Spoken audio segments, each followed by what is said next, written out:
Hello, year two. It's Mr. Cheetham. I'm here to guide you through your history lesson PowerPoint.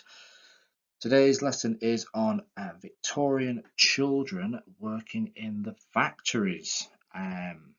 Many children were too poor to go to school, so they were made to work. Now, we know from last week that it wasn't pleasant. It wasn't a pleasant time at all to be in a Victorian school.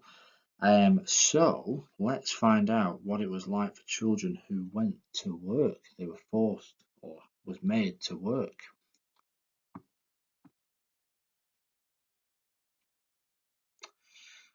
Okay, so it says here, if you were a child from a poor family at the beginning of the Victorian times, you had to work and work and work, and children were often forced to work as soon as they could walk. So that sort of says that as young as 3 or 4 were made to work because it was very cheap for them. And especially working, many of them worked in the factories and the mills. Yeah, they had to work really because they needed the work to help their families earn the money to live. It wasn't really their choice, unfortunately.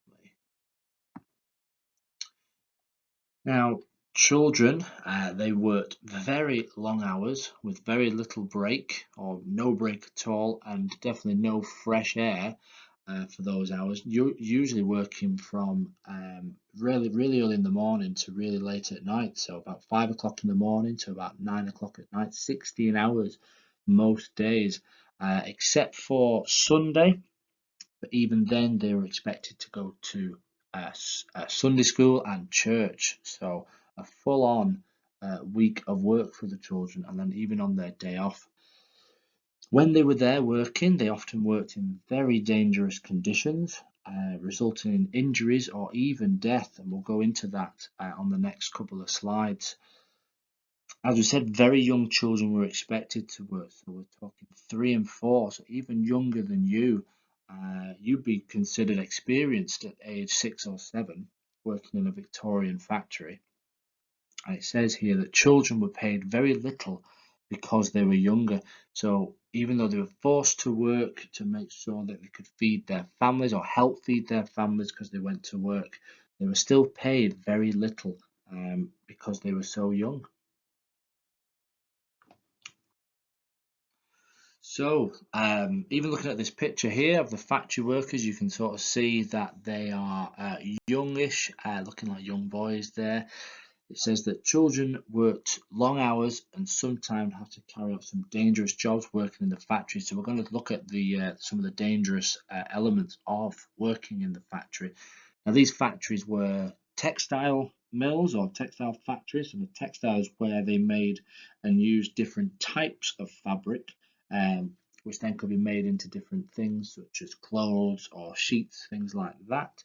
And they used dangerous, really dangerous machinery. So let's look at what the machinery was on the next slide. It says in the mills, textile mills, the children were made to clean the machines.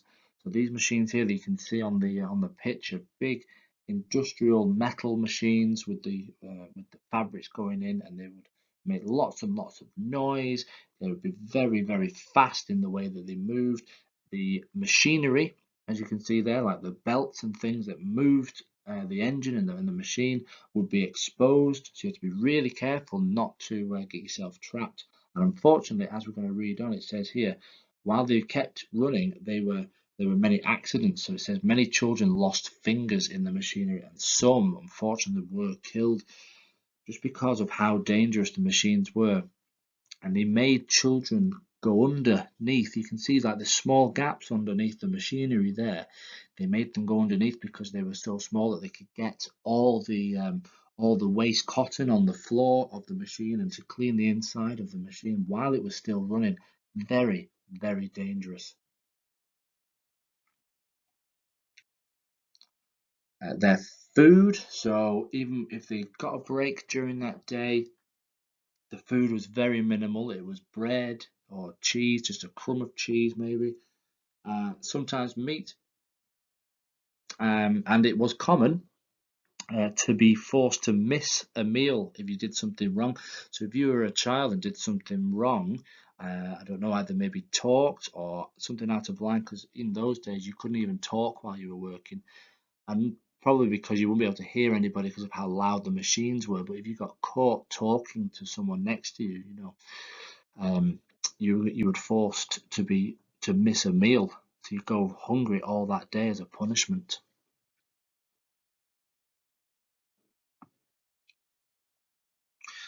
Now here I've got two examples of what some of the children who worked in the factory said, and I'll just read that to you now. Some of what the children said. So there's a girl here, aged 9. She said, "I start work promptly at 5 a.m. in the morning and work all day till 9 p.m. at night.